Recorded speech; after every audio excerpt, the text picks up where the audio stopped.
세상에는 이해되지 않는 것이 참 많습니다. 세계에서 가장 안전한 나라 중 한 곳인 대한민국에서 주말 저녁 158명의 사람들이 죽음을 맞이하는 동안 경찰은 아무것도 하지 않았고 누구 하나 책임지지 않고 있습니다. 영정사진과 위패를 모시고 유가족과 시민들이 차린 시민 분향소 앞에서 시체 파리를 그만하라며 그들이 나라를 구하다가 죽었냐고 소리를 높이는 사람들을 경찰이 보호해주고 있는 현상을 어떻게 이해해야 하는지 모르겠습니다.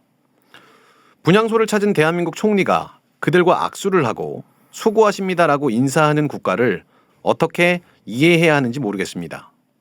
그런데도 대통령의 지지율이 40%가 넘었다는 기사를 어떻게 이해해야 하는지도 모르겠습니다.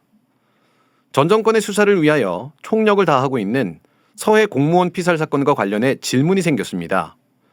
왜 정부를 향해 그 누구도 시체 파리를 그만하라고 또 서해 공무원이 나라를 구하다 죽었냐는 질문을 하지 않는 것입니까? 의문을 팩트로 답하는 안홍구TV 12월 21일 수요일 방송 진행을 맡은 저는 시사부로 김선생입니다. 제 옆에는 전 대구지방국세청장 안홍구 청장님 나와 계십니다. 예, 반갑습니다. 안홍구입니다. 네. 아직도 시사부로로 계속 하시는 거예요? 네, 여기가 막 섞고 있습니다. 아직 익숙하지가 않아서. 열린민주당 대표. 네, 열린민주당 대표 김상균입니다. 네, 겸직을 하고 있습니다. 청장님 또 한 주 벌써 이제 지난주에도 수요일 날 방송하고 다음 주 수요일 날 인사드리겠습니다라고 했는데 물론 월요일 날 인사를 드렸습니다만 일주일이 어떻게 가는지 모르겠어요. 그런 것 같습니다. 지금 뭐 하루하루가 이 올해가 금방 열렸는 것 같은데 벌써 이제 마무리해야 되는 그런 단계로 지금 온 것 같고 1년이 그렇게 따지면 엄청나게 빨리 간 것 같은데 또 윤석열 정부는 너무 오래 지나지 않는 것 같고 여러 가지 지금 만감이 교차합니다. 네. 연말에 혹시 계획 같은 거 있으신가요? 망년회라든가 송년회라든가 신년회라든가 기타 등등. 저는 그런 사치를 안 한 지가 오래됐고요. 네. 망년 이 세월이 너무 빨리 간다라는 생각만 지금 하고 있는 중이고 다른 계획들은 없고요. 올 내년에는 하나의 어떻게 하면은 빨리 시간이 갔으면 이 시간들을 빨리 보냈으면 하는 그런 생각들로 이 연말을 보내야 될 것 같다는 생각이 듭니다. 제가 대충 눈치챌 것 같은데 그러면 이제 윤석열 정부의 임기가 줄어드니까 내년은 어떻게 또 빨리 시간을 보낼까라는 고민을 하고 계시는 말씀이시죠? 그것도 그렇고 내년쯤 되면은 윤 정부가 좀 무슨 변화가 있지 않을까. 지금은 이야기하기는 좀 그렇지만 전체 흐름으로 봐서는 지금 사람들이 지지율이 올라가니까 상당히 계속 갈 거라는 이런 생각도 드는데 한편으로 오히려 지지율이 올라가면 좀 더 독이 되지 않을까 하는 생각도 들어서 내년에는 무슨 변곡점이 이루어지지 않을까 하는 그런 막연한 기대는 해보고 있습니다. 네, 제가 며칠 전에 인터넷에 어떤 글을 봤는데 모든 정부는 한 10명의 그 관료가 있다라고 하면 한 명은 충신이고 나머지 한 명은 역적인데 그 기류에 따라서 움직이는 사람들이 8명이다라고 얘기를 하더라고요. 그래서 이제 지지율이 조금 반등하는 것 같으면 그 8명이 충신인 것처럼 행동하지만 시간이 좀 지나고 정부의 인기가 빠지면 그 나머지 8명이 결국은 그 정권을 배신하는 역적이 될 거다.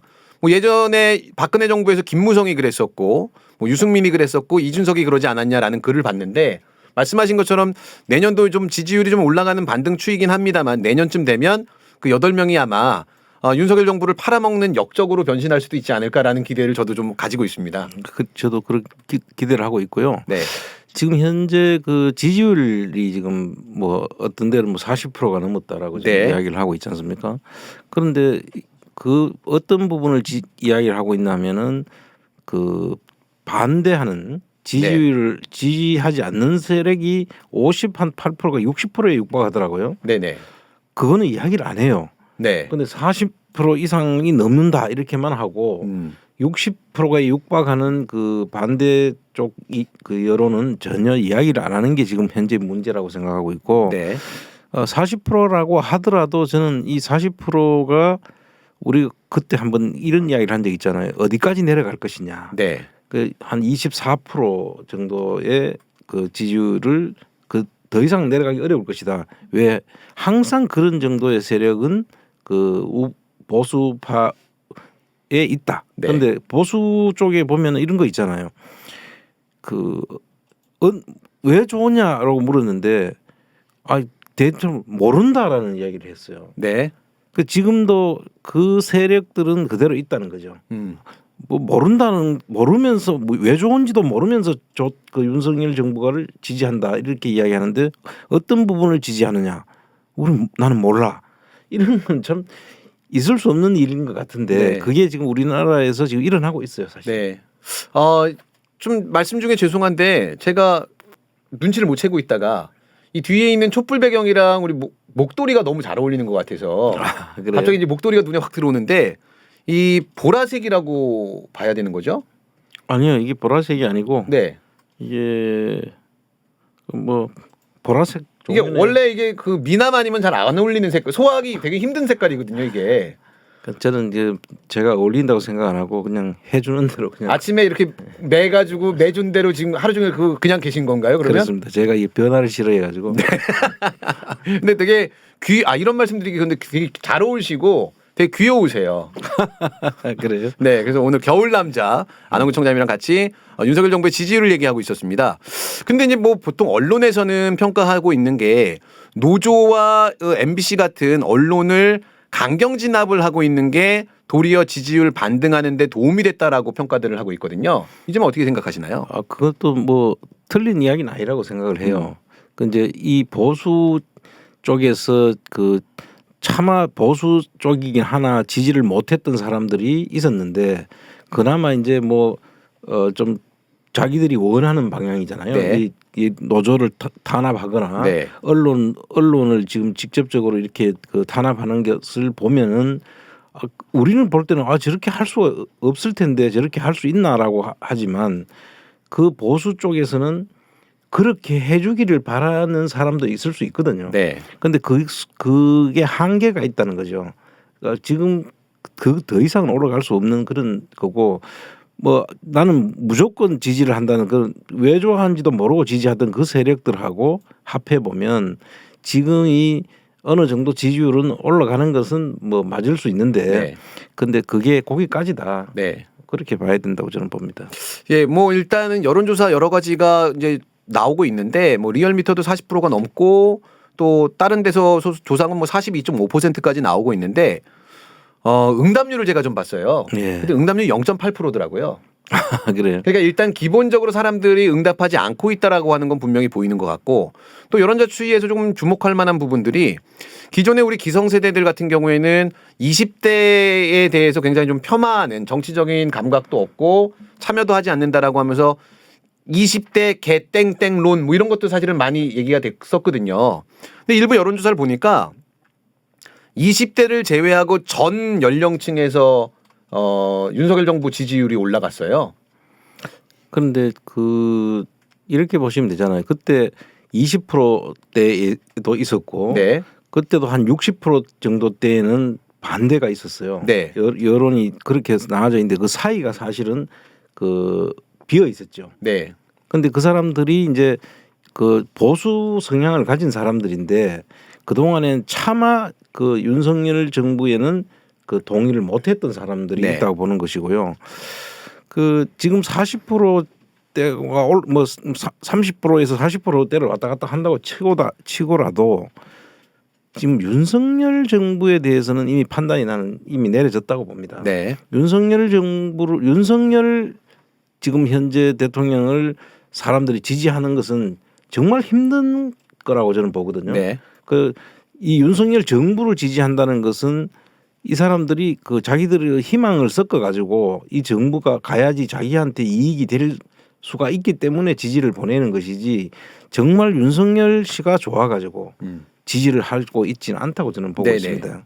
반대로 또 얘기하면 그만큼 민주당이 그 만족도를 못 주기 때문에 결국은 그냥 민주당에 반대하는 것 때문에 어쩔 수 없이 정부를 지지한다라고 응답하는 거일 수도 있을 것 같아요.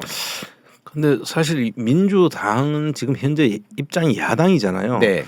야당인데 이제 민주당에 불만적인 사람들은 이런 거죠. 야당은 투쟁을 해야 되거든요. 네. 그 여당에 대한 문제를 지적하고 뭐 계속 투쟁을 해야 되는데 민주당이 마치 자기들이 여당 아직까지도 여당인 걸로 착각하고 있는 부분들이 있잖아요. 그런 부분들 때문에 아마 민주당에 조금 실망하는 부분이 있을 수는 있는데 네. 그 민주당의 그 전체적으로 보면은 사실 민주당이 역대 어느 때보다는 사실 지금 지지율은 올라가 있어요. 네. 그런데 민주당 때문에 윤석열 정부가 올라갔다고 보기에는 저는 조금 아니라고 보고 네. 그 동안에 계속 도 스태핑이라든지 그 다음에 뭐 윤석열 그 외국에 나가서 그 한 행동이라든지 네. 이런 모든 것들이 너무 또 김건희 씨가 보여준 모든 그 여러 가지 행동들이 연타로 계속 터졌기 때문에 그 지지율이 급락을 했는데 네. 요즘 최근에는 사실 안 보이잖아요. 그렇죠. 그게 더 크다고 저는 보고 있습니다. 결국 이제 언론이나 미디어에 등장하지 않고 있으니까 실수하거나 멍청한 게 드러나지 않아서 도리어 지지율이 상승을 하고 있다라고 해석을 하시는 거죠. 그렇죠. 과거에는 그 뭐 땡전 뉴스 비슷하게 그냥 도스태핑이라는 걸 매일 했잖아요. 네. 근데 할 때마다 실수를 했거든요. 네.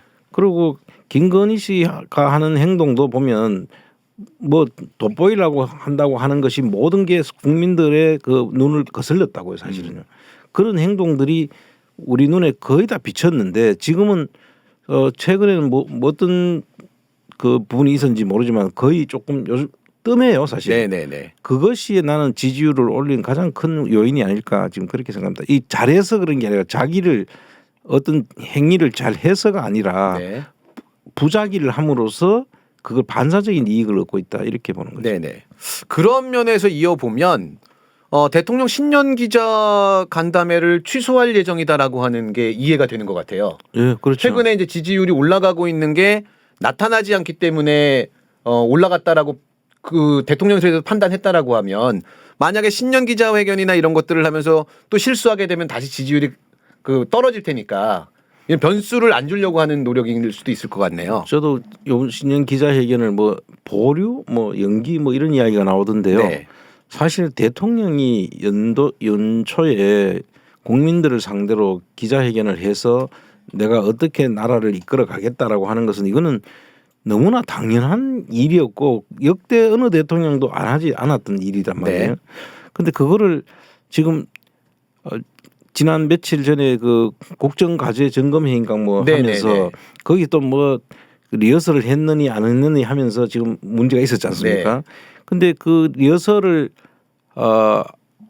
하고 난 다음에 그 안 했다고 이야기하면서 그때 또 상당한 또 많은 타격을 입었잖아요. 네.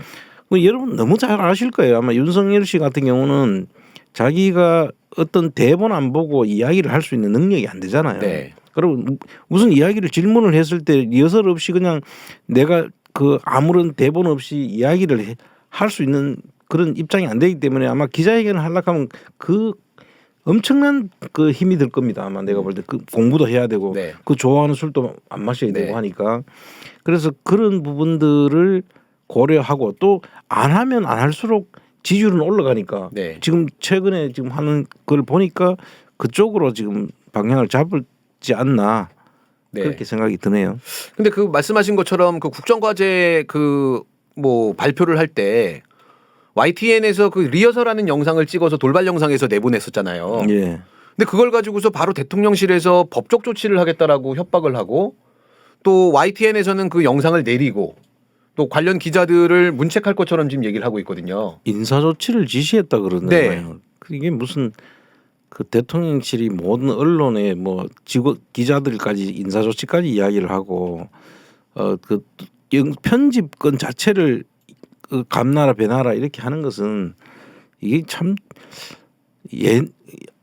그 계엄하에서 하던 그 군인들이나 하던 그런 것들을 지금 다시 데자뷰를 보고 있는 것 같다는 느낌이 들어요.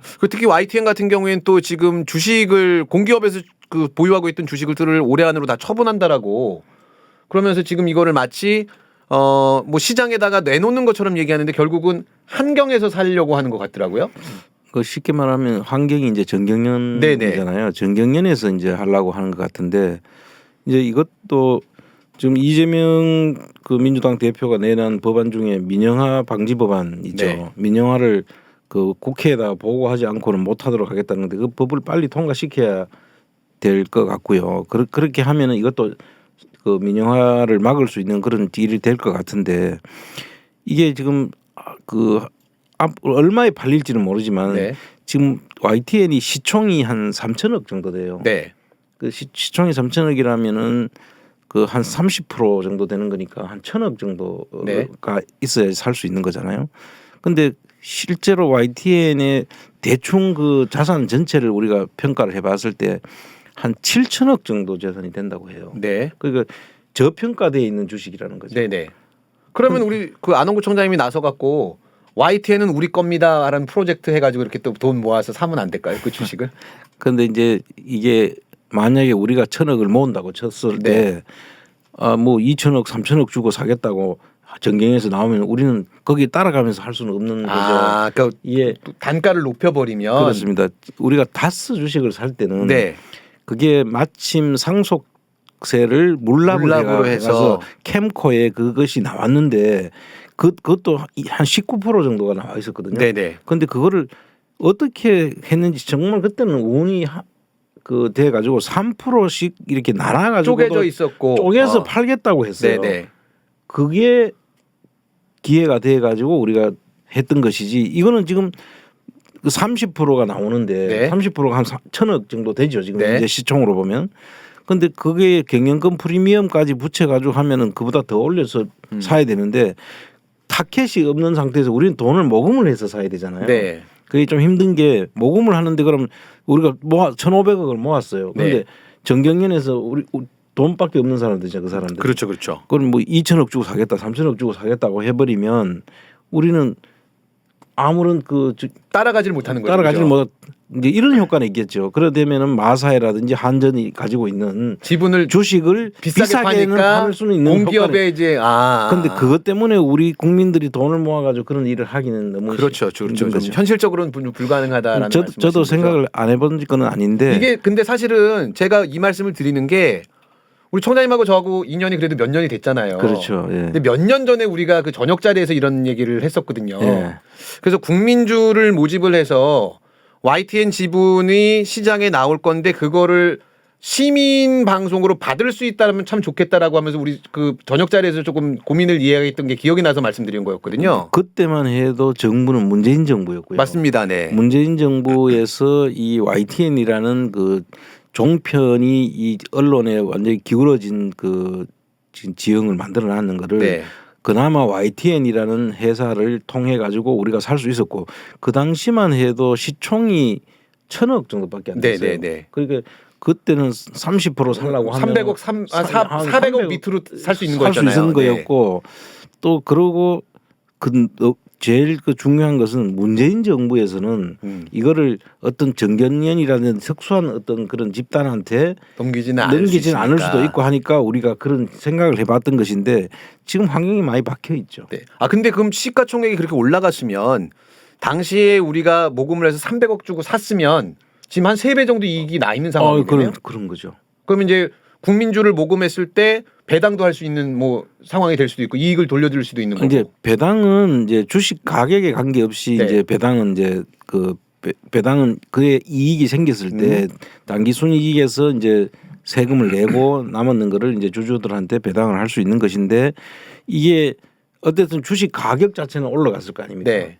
그리고 문재인 정부에서는 우리 국민들이 모아가지고 이 주식을 사서 경영을 국민 전체 총리로서 이걸 경영하겠다 하면은 그거를까지는 반대할 그런 정부는 아니었기 때문에 네네. 그런 생각을 해볼 수 있었다는 거죠.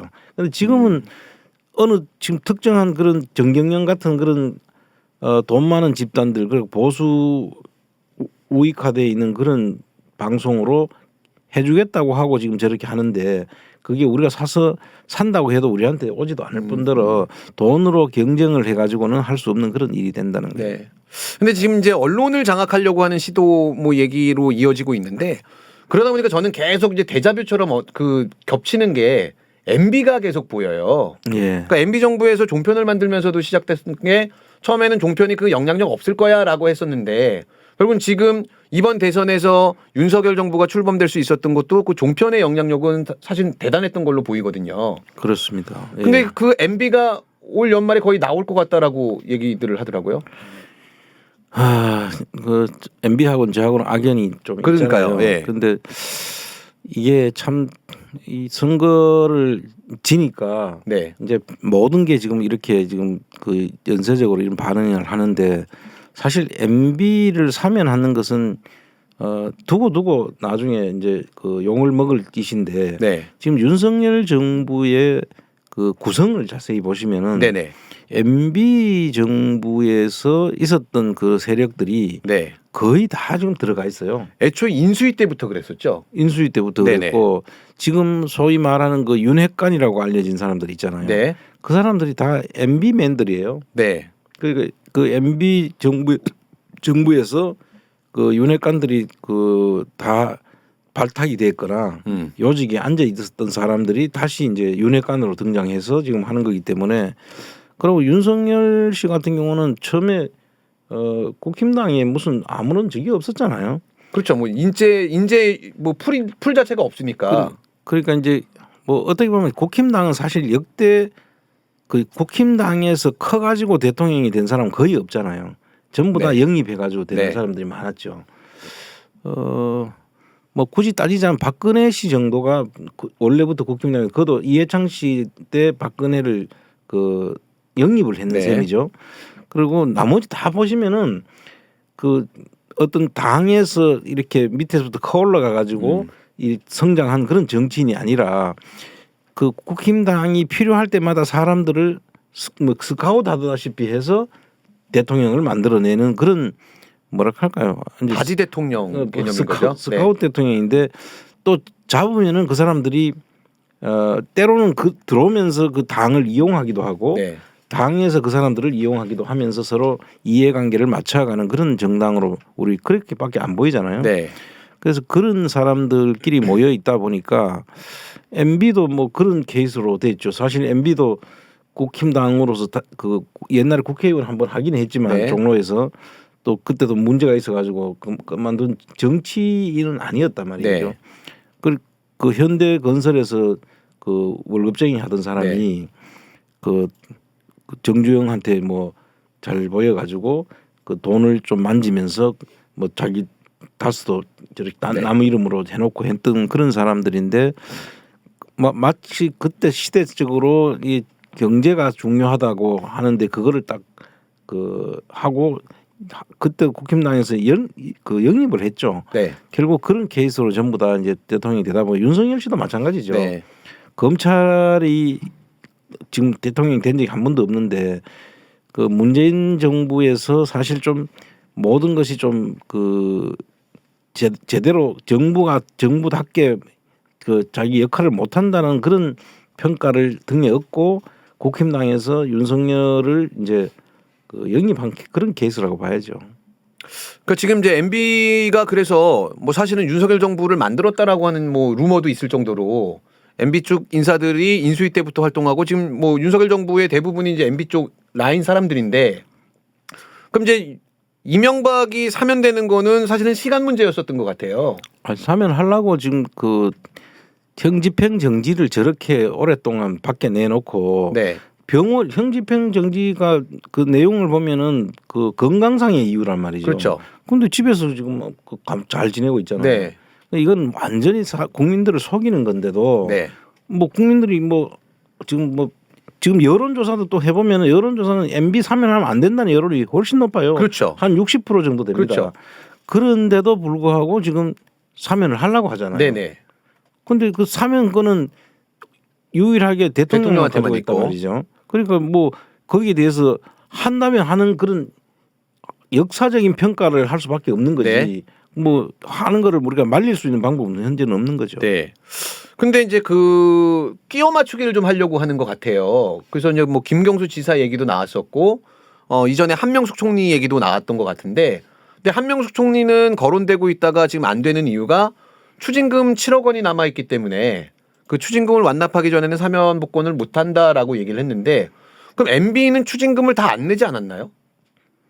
MB 추징금은 아마 다 냈을 겁니다. 추징금은 다 내고 네, 벌금이나 뭐 이런 게 남아 있는 거예요. 벌금이 뭐 한 70몇 억이 지금 남아 있다고 해요. 네. 150억인가 중에서 70몇 억이 남아 있다고 하고, 근데 그럼에도 불구하고 지금 하겠다는 거잖아요. 그럼 사면하면은 그 벌금 다 없어지는 거죠? 예, 그렇습니다. 이게 벌금은 안 내면은 그 노역형이라도 해가지고 네. 그걸로 이제 몸으로 때우라고 하는 거거든요. 네네. 그러면 아마 그 감옥에서 생활해야 되는 그 기간이 더 늘어나죠. 네. 그런데 지금 그 이명박 같은 경우는 지금 그 벌금형이 남았는데도 불구하고 그 사면을 해주면은 그 죄를 그냥 면하게 해주는 거거든요. 네. 그럼 죄가 면해지면은 벌금도 없어지는 거예요. 그렇죠. 80억이. 그렇죠. 와, 진짜. 근데 이게 진짜 사면이 될 것 같은 게 그 정무수석이 그 MB를 찾아가서 생일 꽃다발을 줬다 그러더라고요. 그 정무수석도 아마 그 MB가 있을 때 네. 자리를 했던 사람일 겁니다. 지금 네. 이진복인가? 네, 그렇죠? 맞습니다. 예. 그리고 뭐 강승규인가 거기도 그 둘 다 뭐 지난번에 그 훈장을 뭐 주려고 하다가 네네. 취소되긴 했지만 다 그 MB 때 사람들이죠.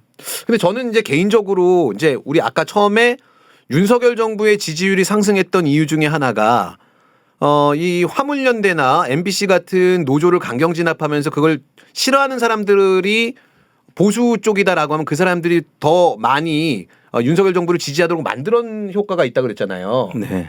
그럼 만약에 지금 민주당에서 이 MB 사면과 관련된 여론전을 좀 심하게 펼치면 MB 사면을 반대하는 여론이 더 높은 상황에서 민주당이 그 반사 이익을 얻을 수 있는 거 아닌가요?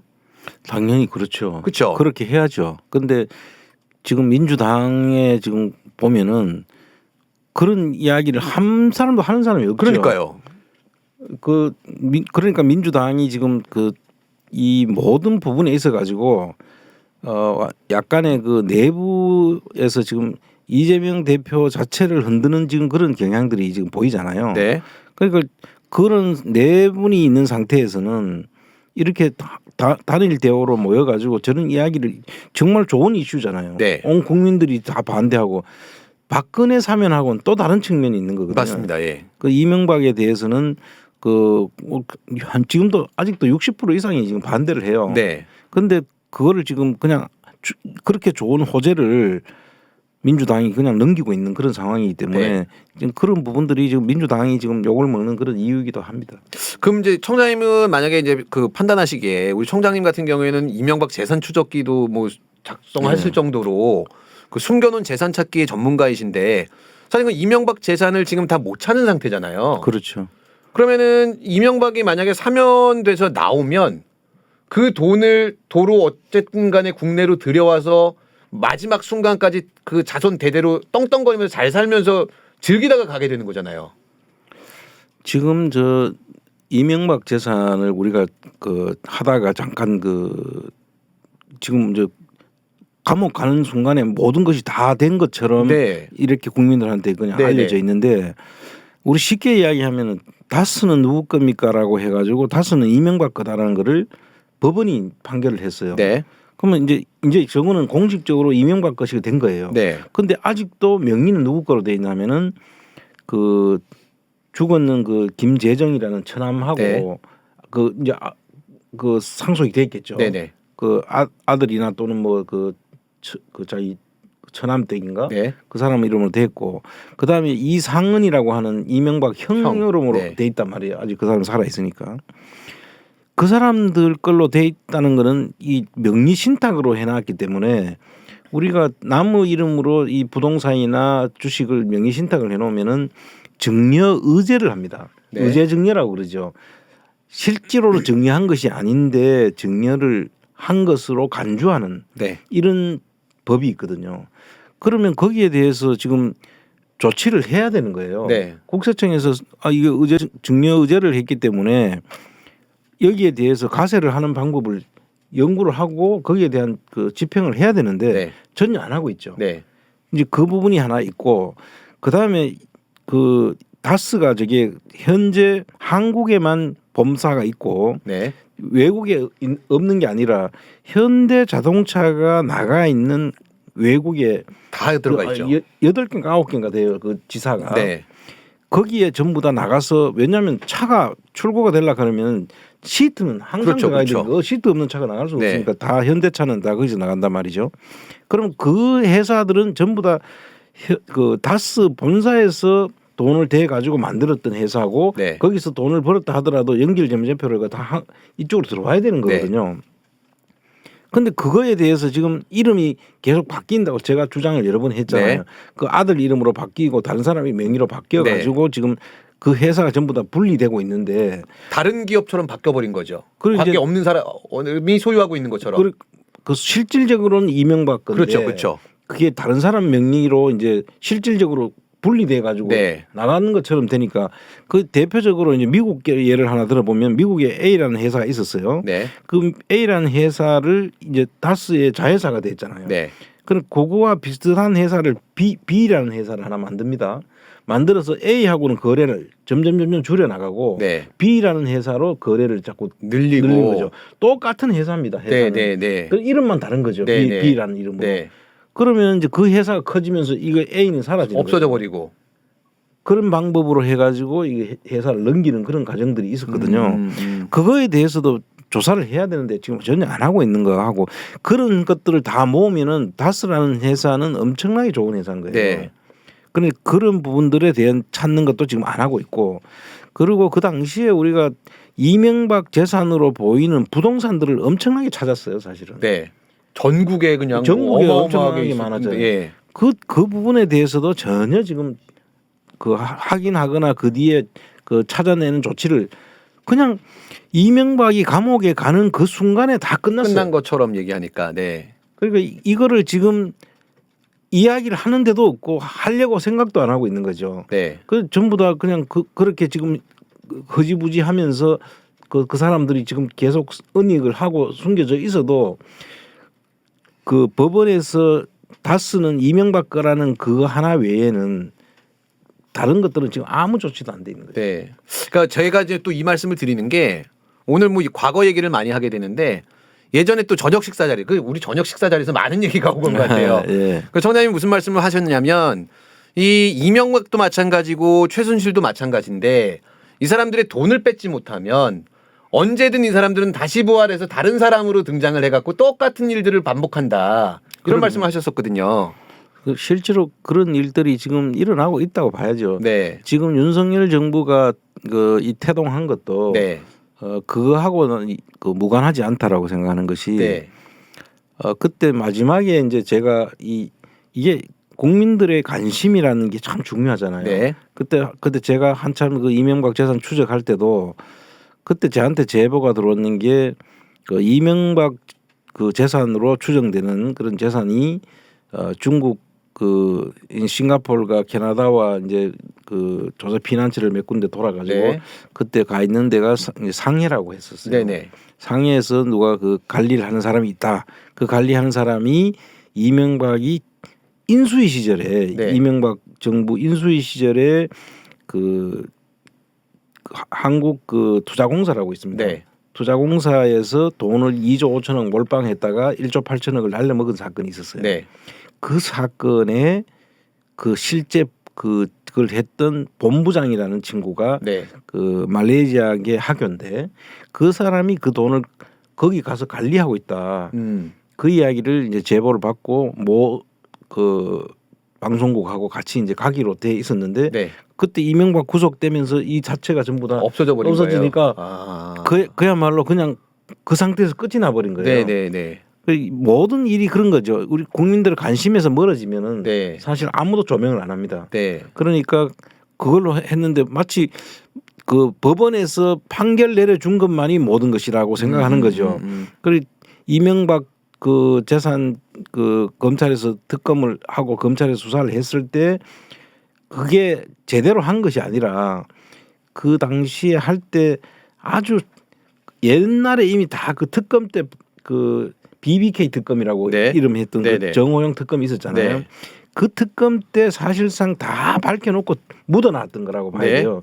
근데 그 사람 그때 했던 검찰이 또 그때 수사도 또 그 당시에 검사들이 했단 말이에요. 네. 근데 그때서 자기들이 묻어놨던 것 중에 일부분만 살짝 들고 와가지고 그 이명박 수사를 한 거고, 그러니까 우리 국민들의 입장에서는 모르는 거죠. 이 전체가 수사 자체가 아주 자기들이 검찰이 덮어놨던 것 중에 일부만 다시 싹 들고 와가지고 네. 아 요런 게 있었어요 해가지고 그때 그 한 걸로 재판이 되고 모든 것 단죄가 되는 것처럼 정리가 됐지 전혀 사실 수사가 안 돼 있었다 하는 걸 저는 강력하게 주장을 하고 있습니다. 그 당시 특검에 윤석열 검사가 관여하지 않나요? 그랬죠. 네. 그래서 그때 뭐 증거를 뭉갰다 뭐 이런 얘기들도 막 돌고. 그러니까 그때 당시에 전혀 밝혀지지 않고 넘어갔던 그 도곡동 땅부터 시작해가지고 네. 그때 당시 도곡동 땅을 팔아가지고 다스에다 190억을 집어넣었어요. 네. 260억에 팔려가지고 그 190억을 집어넣고 그 190억이 그 옵셔널 벤처스 주식을 사는 그 걸로 해가지고 해외로 가가지고 그 해외에서 주식을 사니까 옵셔널 벤처스가 괜찮은 회사인가 보다 해서 개미들이 따라갔고 그걸 팔아가지고 그 주가 조작을 통해 가지고 340억을 김경준이 들고 날았던 거죠. 네네. 그 사건이 BBK 사건이라고 사람들한테 알려져 있는데 네. 사람들 그냥 BBK 사건은 들어서 알지만 네. 그 내용에 대해서는 모르는 거고 그걸로 모든 것이 그냥 그 당시에 특검에서 밝혀질 수 있던 걸 다 덮었잖아요. 네. 그런데 나중에 다시 다스는 이명박 거였다. 네. 그리고 주가 조작했는 건 또 그냥 아무 소리도 없애버리고 사건이 그렇게 정리가 돼버린 거죠. 그럼 나머지 부동산이라든지 다스가 이명박 거면은 그 밑에 다스의 자회사들도 그 위장 자회사들이 있었단 말이에요. 네. 그 위장 자회사들도 문제고 그다음에 다스 그 주변에 있는 그 계열사들 있잖아요. 그 해외에 나가 있는 것도 한 번도 찾으려고 안 했고 부동산에 대해서도 누구도 지금 찾지도 않고 있고. 네. 그렇게 끝나버리고 다시 저렇게 사면 해주면은 나와가지고 이제 잘 관리하고 꼭 국내에 가져올 필요가 없는 거예요. 해외에서 지금 돈이 계속 불어나고 있는데. 네네네. 그러니까 늘 이제 총장님이 말씀하시는 게 돈을 따라가 봐야 된다라고 하신 말씀이 매번 똑같이 뭐 적용이 되는 것 같아요. 뭐 부산저축은행도 마찬가지고 그런 돈이 좀 찜찜하게 끝난 사건에 보면 항상 윤석열 검사가 관여가 돼 있는 것 같아요. 지금 와서 보니까. 그러니까 능력이 있다고 네. 평가받잖아요. 네. 뭐 다음 저희가 이제 뭐 다룰 주제는 조금 속상한 이야기인데요. 그 이태원에서 저는 이제 그 스몰 타이틀을 악마를 보았다 이렇게 정해봤어요. 네. 그러니까 지금 이제 그 시민 분향소를 설치를 했더라고요. 이태원에다가. 그러니까 위패도 모시고 영정 사진도 모시고. 그 제가 지난 49제 때는 밤에 좀 다녀왔거든요. 근데 좀 먹먹해지는 게 너무 예쁘고 너무 잘생긴 거야 애들이 하나같이. 난 저 나이 때 뭐 했었지 하는 얘기하고 그날 이제 49제 추모할 때 그 부모들이 그 사진에다가 코멘트를 하나씩 달았는데 공통적으로 이렇게 있는 게 이럴 줄 알았으면 내가 사랑한다는 얘기를 너무 많이 못 해줬던 게 너무 안타깝다 뭐 이런 메시지들을 많이 내셨더라고요. 근데 이제 그 영정 사진을 모아놓은 그 시민 분향소 앞에 극우 단체들이 와갖고 집회를 하거든요. 근데 사실 우리가 뭐 국화꽃 갖다 놓고 거기다가 뭐 그 조문한다고 하고 그런 쇼를 한번 한 적이 있잖아요. 네. 그래 제대로 된 위로 돌아가신 분들을 위로하고 그 조문을 하는 그런 게 없었어요. 네. 시민 분향소를 만들었다는 것은 너무 늦게 만든 거죠. 그렇죠. 49일이나 지나서 네. 49제와 겸해서 그때 한 거잖아요. 네네. 근데 이거는 정말 있을 수 없는 그런 정부가 그렇게 해서는 안 되는 거죠. 네네. 그리고 그 유가족들이 그 정부를 생각할 때 어떻게 저는 지금 그 유가족들이 이야기를 하는 거 이렇게 들으면서 느끼는 게 그 사람들이 다 난 윤석열 정부를 찍은 사람들 같아요. 그렇죠. 그런 분들이 많아 보이더라고요. 그 말씀하시는 네네. 게 근데 그런 사람들한테 그 분향소를 만든 것도 그렇지만 그 사람들한테 하는 말 한마디가 저게 인간인가? 네. 과연 같은 사람이라고 할 수 있는가? 아까 말씀하신 것처럼 정말 악마를 보는 것 같아요. 네. 이게 인간으로서는 도저히 할 수 없는 그런 짓거리를 지금 하고 있단 말이죠. 네. 가장 그 인상 깊게 내가 들렸던 게 대구 출신 그 김상훈 의원인가요? 네. 이름까지 이야기를 꼭 짚었는데 그 시체팔이를 한다. 네. 그걸 생업으로 삼고자 한다. 아니 그게 무슨 말이에요? 그게 생업을 아니 자기 자식을 이게 다른 거 다 떠나가서 그냥 뭐 다 어떻게 이야기해도 이해가 안 되는 게 자식의 죽음을 생업으로 한다는 게 그게 그런 말을 어떻게 할 수 있어요? 그렇죠. 정말 나는 그 악마지 그게 사람이 네. 그런 인간들이 버젓이 국회의원 타이틀을 달고 있단 말이에요. 네. 그렇죠. 뭐 국회의원뿐만 아니라 또 정부 관계자들도 사실은 뭐 그닥 이렇게 이태원 참사에 대해서 인간적으로 느껴야 될 기본적인 연민이나 공감 같은 능력들이 다 떨어지는 사람들인 것 같아요. 예를 들면은 지금 그 분향소 앞에 이런 플랜카드가 붙어 있습니다. 이태원 참사 추모제 정치 선동꾼들 물러나라. 뭐 유튜브가 지금 네네. 그렇게 한다는 뭐 유튜브가 김상진이가 그렇게 하고 있는데 그래서 지금 유가족들이 분노에 차서 이 사람한테 접근해갖고 따지려고 하면 경찰들이 이거를 막아주는 거예요. 그 물리적인 충돌이 생길까봐. 근데 사실은 이거는 경찰 쪽에서는 지금 뭐라고 얘기하냐면 제한할 수가 없다. 이건 뭐 개인의 자유이기 때문에 제한할 수 없다라고 얘기하는데 사실 그동안에 경찰이 마음만 먹으면 이런 애들 쫓아내는 건 뭐 일도 아닌 거잖아요. 정말 이런 이야기는 안 하고 싶은데 그 유가족들이 나는 네. 그런 사람들 집에 가가지고 네.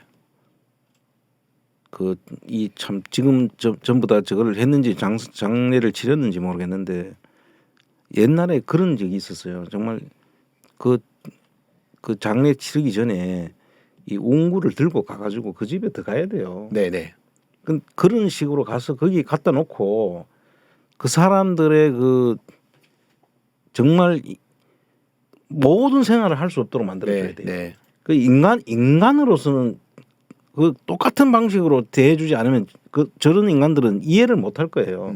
이 보수 유튜버 같은 경우에는 사실은 뭐 금전적인 목적이 됐던 아니면 본인의 구독자를 늘리는 게 됐던 간에 100번 양보해서 그럴 수 있다라고 좀 쳐보겠습니다. 근데 이제 한덕수 총리가 그 시민 분향소를 방문을 했어요. 근데 보통 이제 이 정도 사안이면은 총리가 방문하려면 사전에 조율을 하고 뭐 몇 시에 방문할 테니까 뭐 가족 대표 누구를 만나서 뭐 이야기를 하자 아니면 우리 정부 쪽에서는 무슨 이야기를 전하겠다라는 게 조율이 되고 가는 게 정상 아닌가요?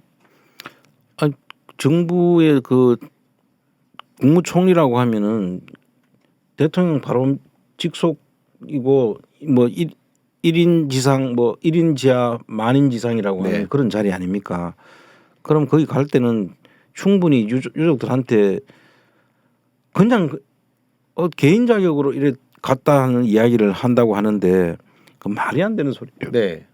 있을 수 없는 일이죠. 뭐 유족이 요구하는 사항이 있으면은 그걸 뭐 어느 정도까지는 우리 정부에서 뭘 할 수 있다 아니다 뭐 이런 이야기를 가지고 갔었어야 되는데 그냥 무작정 2시 반쯤 돼 갖고 갔나 보더라고요. 유족들은 그냥 그거에 대해서 이제 뭐 정부가 사과하는 거냐 뭐 항의를 하니까 유족을 위로하고 사과하러 간 것이 아니라 네.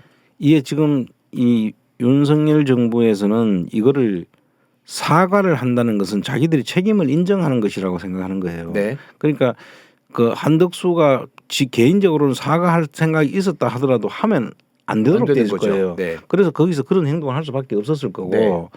그 해석하자면 저는 그렇게 보는 거예요. 그 한덕수가 가서 헌화하고 뭐 이렇게 하는 것 자체를 이쪽에서 보면은 네가 왜 우리 전체하고 달리 가서 그 사과하러 가 그런 이야기도 들을 수밖에 없을 거예요. 그러니까 그 한덕수 입장에서는 가서 그렇게 들렸을 건데 그것도 사실 조율해서 저는 그 윤석열 정부가 참 뭘 너무 모른다고 생각하는 게 지금 아까 그 김상진이라는 그런 폐악질하는 그런 유튜버들이 거기 있는 것도 경찰이 그거를 막아줘야죠. 그렇죠. 그게 잘하는 게 아니라고. 네. 지금 현재는 유족들이 어떻게든 유족들이 이 악감정을 안 가지도록 네. 이 정부에 대해서 악감정을 안 가지도록 하는 게 자기들이 이 사태를 가장 빨리 수습하는 일이지. 네. 무조건 나는 몰라 이제 더 이상 신경 안 써 이런 식으로 나간다면은 절대 해결이 안 될 문제라고 저는 보거든요. 네. 만약에 내가 이 정부라고 하면 최대한 하여튼 이 유족들이 빨리 안정을 찾을 수 있도록 네. 어떤 방법으로든 그거 한다고 해서 무슨 그게 나중에 무슨 책임 문제로 돌아가거나 그럴 일이 아니거든요. 네네. 오히려 지금 저렇게 하는 것이 더 반감을 키우고 반정부 상태로 만들고 네. 더 극렬하게 저항할 수밖에 없도록 만드는 그런 상황이 될 거고 지금 이 사람들 머릿속에는 내가 사과하면은 죄를 인정하는 거다라는 그 생각밖에 없는 거예요. 네. 그 검찰적 사고를 지금 그대로 가지고 있는 거죠. 네. 도리어 사고 발생 이후에 정부가 이 유족을 대하는 태도가 정말 감동적이고 그리고 뭐 이런 말씀드리는 게 굉장히 조심스럽습니다만 뭐 정치적으로 연출을 했다라고 해도 정말 진심으로 당하는 모습이 보여졌다라고 하면 도리어 지지율도 올라가고 이게 올라갈 수 있었을 텐데 이렇게 대하는 태도 자체를 이해를 못 하겠는데 제가 이제 요 말씀을 드리는 이유가 한덕수 총리가 그 유가족 시민분향소에 헌화를 못 하고 돌아가면서 그 김상진 패거리들하고 악수를 했대요. 그러니까 당연히 이거는 지금 더 공분하게 만드는 거죠. 네네. 그리고 나서는 뭐 지금 기사에는 안 나옵니다만 수고하십니다라고 인사를 했다 그러더라고요. 근데 그런 사람들하고 총리가 왜 악수를 합니까? 그러니까 말입니다. 그쪽에서 악수를 정해 오더라도 그냥 모른 척하고 갔어야죠. 네. 그게 근데 이 한덕수라는 사람도 이 뇌가 없는 사람 같아요. 네. 머리를 전혀 모르는 그냥 신문 보고 전체를 파악하는 정도로 네. 그것도 뭐 조선일보겠지만은 네.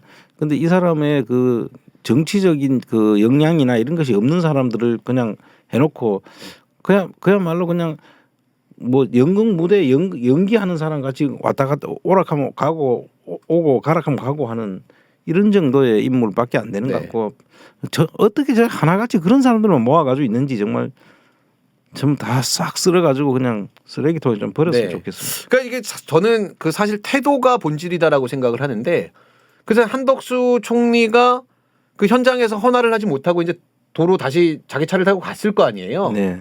차 타러 가는 과정에서 또 구설수가 나왔더라고요. 그래요? 그 빨간불이었는데 차들이 막 지나가고 있는 그 횡단보도를 무단횡단을 해서 그러네요. 지금 사진이 나오는데 네네 그 밑에 보면 이제 약간 그 영상으로 보실 수 있는 부분들도 있을 텐데 빨간불인데 그냥 빨간불인데 차가 지금 주행을 하고 있는 상황에서 경호원들이랑 같이 그냥 무대뽀로 가갖고 차들을 막은 다음에 지금 관용차에 탑승을 하는 장면이거든요. 아니 이게 지금 일국의 국무총리가 해야 되는 행위는 분명히 아닌 거라고 보이거든요. 그것도 분양을 하러 왔다가 파란불도 아닌데 지나갔으니까 네. 차에도 잘못이 없을 거 아니에요. 그렇죠. 그 지금 이제 시민이 이걸 목격을 하고 고발을 했다고 얘기하더라고요. 그래서 용산 경찰서에 지금 신고가 접수되어 있는 상황이고 그 신고자는 엄정하게 처리해달라고 지금 이야기를 했다고 합니다. 네, 참 한심합니다 정말. 네. 그래서 이제 어제 저는 좀 가슴이 좀 먹먹했던 게 그래서 유가족들이 이제 국정조사랑 관련돼 갖고 국민의힘 관계자들을 많이 만나는 장면들이 있더라고요. 예. 저도 그건 잠시 봤는데 네. 중간에 봤는데 그 이지한 군 네네 아버님이 그 머리가 이제 백발이시던데 그분이 막 비통해서 그 말씀하신 걸 들으면서 저는 그 부모 같은 부모로서 그런 부분에 대해서는 정말 다 와닿잖아요. 그게 내 자식이 만약에 저렇게 됐다고 하면은 정말 나는 그렇게 이성을 못 찾을 것 같아요. 뭐 방법이 있으면 가능한 모든 방법을 다 동원할 것 같아. 네. 근데 그래도 그분들이 참 점잖으신 분들. 그러니까요. 그러니까. 물론 이제 중간중간에 절교하시는 부분들도 있긴 했습니다만 그 정도로 절제할 수 있다라고 하는 것도 정말 대단하신 것 같고 국민의힘 관계자들에게 이제 이야기하는 것 중에 제가 인상적이었던 두 개였는데 김상진 같은 부류의 사람들을 막아줘야 되는 거 아니냐. 그 분향소 앞에서 시체 파리한다는 얘기를 하고 애들 팔아먹는다라는 얘기를 하고 있는 사람이 버젓이 그렇게 얘기하고 있는 걸 경찰이 지켜주는 게 말이 되느냐 하고, 또 다른 거는 우리가 계속 정치 행위를 한다라고 하는데 도대체 우리가 무슨 정치적이랑 정치적으로 해석될 수 있는 무슨 발언을 우리가 했냐라고 절규하시는 모습이 좀 너무 가슴 아프더라고요. 실제로 그렇지 않습니까? 네. 그분들이 무슨 제가 아까 잠깐 말씀드린 대부분 사고나 이렇게 말씀하시는 걸 보니까 국힘당을 지지하셨음직한 그런 네. 분들이더라고요 보니까. 그런데 뭐 그는 내가 모르지만, 근데 그분도 이지한 고 이지한 군도 그 주호영 의원을 좋아했다고 네. 할 정도로, 그러면 그 성향이 딱 국힘당 지지하는 네네네. 그런 성향이잖아요. 그런데 이제 이런 거예요. 제가 볼 때는 국회의원들이나 이런 사람들이 실제로 왜 그렇게 하는지 모르겠어요. 국회의원들이 자기 자식이 저렇게 이제 그 참사로 이렇게 그 고인이 됐다. 그러면은 그 마음이 똑같이 느껴질 거 아닙니까? 그렇죠. 저는 그걸 보는 순간에 정말 가슴이 먹먹해지면서 정말 똑같은 그런 감정이 그냥 이입이 되던데, 그 사람들은 그렇지 않을 수가 없을 텐데 똑같은 사람이잖아요. 네네. 우리 같은 사람인데 그런 마음들이 있음에도 불구하고 그렇게 무슨 해야만이 되는 뭐가 있는 거다라는 생각이 들더라고요. 저 사람들도 진짜 아까 그 악마라고 불리는 그런 네. 사람들 말고 정말 인간이라면은 그래 똑같은 감정을 가졌을 텐데 거기 와서 국정조사에 참여 안 하겠다. 네. 그걸 국정조사에 참여해서 사과하면은 그게 전부 다 정부 책임으로 돌아간다. 이렇게 생각. 설사 그렇게 한다고 해도 나는 그렇게 해서는 안 된다고 생각해요. 네. 근데 그렇죠. 그날 그 이후에 국정조사에 참여는 했다고 하더라고요. 네네. 근데 이제 정말 국정조사에 참여했으면 그때 그 심정으로 참여를 했다고 하면은 제대로 된 그 사고 원인을 찾아내는데 전부 다 같이 해야 되는데, 제가 걱정되는 거는 참여하는 게 오히려 더 저런 식으로 가지고 있던 사람들이니까 진짜 그 사고 원인을 찾을 것인가, 아니면 오히려 방해를 하든가. 세월호 그 참사 때도 마찬가지였어요. 세월호 때도 그걸 방해하는 일들을 하니까 계속 오히려 그게 더 덮여지고 그랬잖아요. 네. 지금도 그럴 가능성이 있어 보이는 거예요. 제대로 된 국정조사를 꼭 인간이라면 좀 했으면 좋겠습니다. 네. 근데 결국은 이제 국민의힘이 갑작스럽게 국정조사에 참여한 그 장면을 보면서 민주당이 좀 얻어야 되는 그 교훈이 좀 있지 않나라는 생각이 들어요. 애초에 국민의힘은 국정조사에 참여를 안 할 수가 없는 분위기로 갈 수밖에 없는 거였거든요. 네. 근데 그걸 굳이 협상한다라고 하면서 지연시키고 하다 보니까 국정조사 전체 그 가능한 날짜 수만 까먹은 상황이잖아요. 애초에 좀 단독으로 몰고 갔었으면 그 여론이 결국은 뒷받침되면 국민의힘도 눈치 보면서 들어올 수밖에 없는 상황인 것 같고, 지금은 이제 국정조사를 연장을 할 수 있느냐라는 이제 또 문제가 있을 텐데, 또 마찬가지로 여당에서 뭐 단독으로라도 좀 몰아갔으면 좋겠다라는 생각이 들어요. 지금 민주당의 가장 우리 국민들로부터 지지를 못 받는 이유가 네. 해야 될 시점에서 항상 머뭇거리고 주저하고 네. 물러서고 이런 게 지금 보이잖아요. 네네. 그래서 민주당이 이 자기들을 지지하는 사람들조차 왜 저래 이렇게 하는 이야기를 들을 정도로 지금 하기 때문에 문제라는 거죠. 지금 국힘당은 지금 뭐 3대 개혁인가 뭐 하면서 지금 노동 탄압하고 언론 탄압하고 네. 지금 막 하잖아요. 네. 자기들 지지율 그렇게 지지율을 올리는 거예요. 그렇죠. 그런데 민주당은 반드시 해야 될 옳은 일조차도 지금 안 하고 있는 거지. 그렇죠. 그 국정조사를 저는 그렇게 생각합니다. 처음부터 제가 그런 말씀드렸지만은 국정조사는 국힘당이 들어온다고 해서 더 잘 되는 게 아니에요. 네. 국회의원들이 민주당 자체에서 국정조사를 하면 되는 거야. 네. 그러면 더 정확하게 더 실질 방해받지 않고 국정조사를 할 수 있는데 꼭 그 방해할 사람들을 끼워가지고 하자고 기다릴 필요가 뭐가 있었어요. 그렇죠. 그러니까 지금 민주당이 욕을 먹는 겁니다. 네네. 좀 민주당이 분발 좀 해줬으면 좋겠다라는 생각이 들어요. 근데 뭐 민주당 내부에서 보면은 뭐 일부 의원들은 이재명 끌어내리기 못해서 안달이고 또 이재명 대표 같은 경우에도 좀 많이 위축돼 갖고 좀 눈치를 보고 있는 것 같고 그래서 뭐 개인적으로 좀 많이 안타까운데요. 뭐 시간이 다 돼서 뭐 많이는 얘기 못 하겠습니다만 국민의힘의 내분도 만만치 않아 보일 것 같아요. 앞으로 향후 전개되는 게. 그렇죠. 예. 국민의힘이 지금 당 대표를 뽑아야 되는데 이게 윤석열이 승부 조작을 한 게 아닌가 싶을 정도로 원래 지금 그 국민의힘 당대표 경선 같은 경우에는 당원 70% 일반 여론조사 30%였는데 그게 졸지에 당원 100%로 바뀌었더라고요.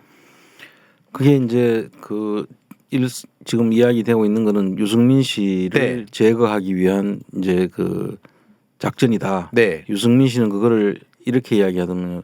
시합 중에 네. 골대를 옮기는 거다. 아, 네. 그래서 지금 지금 현재 국민 여론조사에서는 아마 유승민 씨가 제일 앞서는 걸로 한 30몇 6% 정도 예, 그 맞습니다. 앞서는 걸로 알고 있는데 왜 일반 여론조사에서는 유승민 씨가 앞설 수밖에 없나 하면 유승민 씨 같은 경우는 합리적인 보수에 들어가거든요. 네. 그 나름 그 보수 중에 지금 꼴통 보수는 아닌 거예요.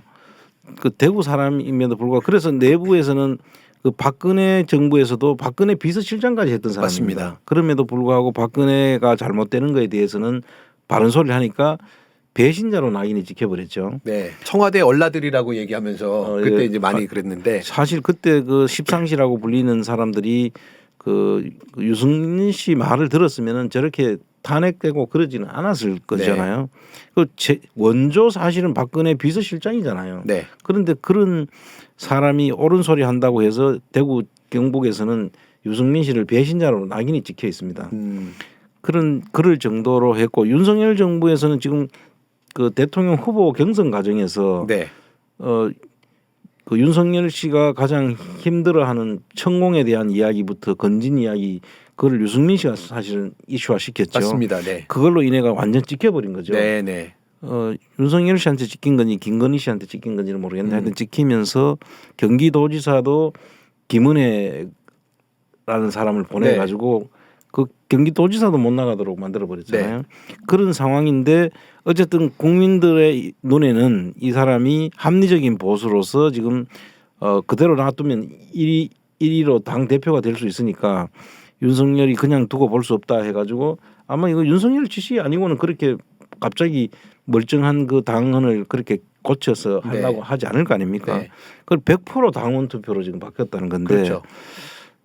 지금 저는 지금 우리 국민의힘 그 당원들도 네. 과연 그대로 다 될 수 있을까? 이게 뭐 지금 국민의 당원들의 투표를 하면은 한 3위로 나온다고는 지금 이야기를 하는데 네. 저는 꼭 그렇지도 않을 수도 있다고 보는 것이 네. 이준석이가 그 당시에 당 대표 하면서 이제 사실 갑자기 당원들이 엄청나게 불었거든요. 그런데 이제 하나의 변수가 이제 신천지라는 그 10만 신천지 신도들이 국민의힘 당에 상당히 그 많은 부분을 당원으로 지금 가입돼 있다는 말이 있는데 거기는 뭐 그 지시에 떨어지면 그대로 가는 그렇죠. 몰표가 나오는 데이기 때문에 유일한 세력일 수 있으니까. 이제 그런 부분들에 대항할 만큼 과연 그 이준석 당 대표 시절에 그 유입된 그런 당원들이 그거 따라갈 수 있으려는가가 이제 관건인데 제대로 된 정당이라 그러면은 그런 역할을 누구 어떤 지시에 의해 가지고 특정 어떤 종교 세력에 의해 가지고 저게 휘둘린다면은 뭐 이 당 대표는 누가 원하는 대로 될 수 있을지 몰라도 저거는 옳은 정당이 아니죠. 사이비 정당 이런 소리를 들을 수밖에 없는 그런 상황으로 간다고 보고 아마 그게 국민의 당의 그 자정이 얼만큼 일어날지 그게 이제 지금 좀 두고 봐야 되는데 결국은 어느 것도 도움은 안 된다고 저는 이해를 합니다. 그러니까 이제 당원 중심으로 이제 여론조사를 했을 때는 나경원 전 의원이 1위가 나오더라고요. 예. 근데 이제 정말 뭐 이거 윤핵관을 만들려고 하는 거다라고 했던 그 권성동은 당원 투표에서도 하위권이고 뭐 일반 여론조사에서 하위권이고. 예.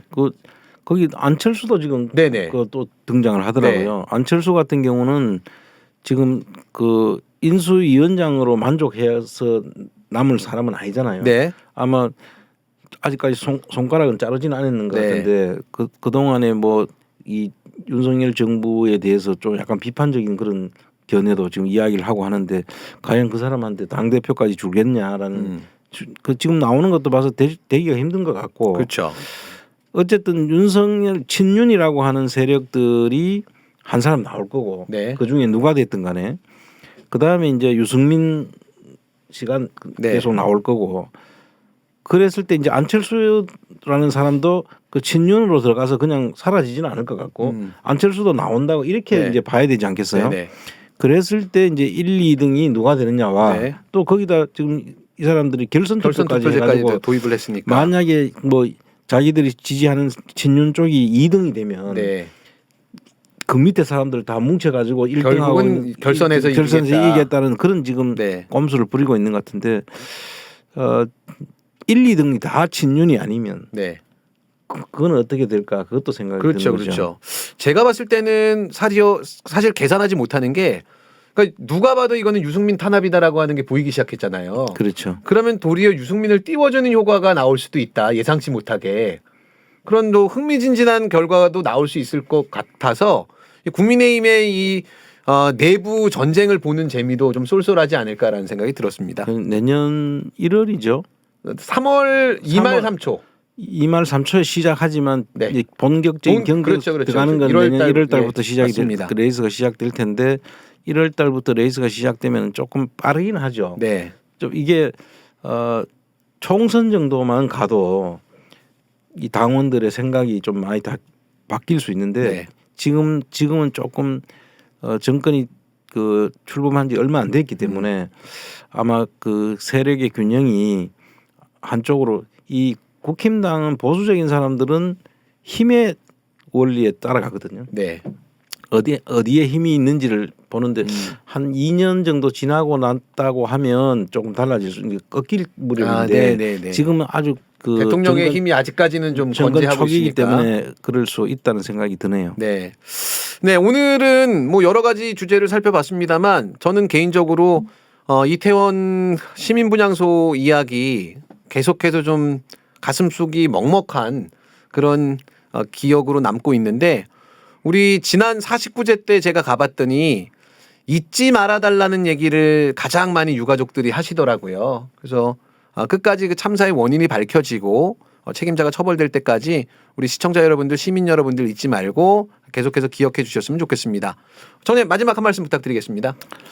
예, 하여튼 뭐 이제 연말이 이제 다가오고 또 뭐 곧 크리스마스가 내일 모레 이제 크리스마스가 되고 이러니까 여러 가지 뭐 마음들이 지금 다 심란하실 텐데 어떤 날씨도 춥고 그러니까 이런 상황일수록 서로 이제 그 위로하고 서로 이제 격려하고 이렇게 지내가야지만 이 혹독한 추위를 잘 견딜 것 같고 날씨도 그렇고 마음도 그렇고 여러분들 다 주변 사람들한테 다 서로 격려하고 그래 하는 한 해가 됐으면 좋겠습니다. 예. 한 가지 공지사항이 있습니다. 내일이 목요일이고요. 목요일은 보통 라이브로 방송을 진행을 했는데 내일 방송은 라이브 같은 녹화 방송으로 진행을 할 예정이다라고 공지사항이 떴습니다. 참고하시고 안홍구TV 연말 전에 4만 달성을 해야 되니까요. 구독, 좋아요도 많이 부탁드리겠습니다. 자, 이상 오늘 준비 여기까지 했고요. 저희는 청자님은 내일 저녁에 저는 다음 주 월요일 날 인사드리도록 하겠습니다. 감사합니다.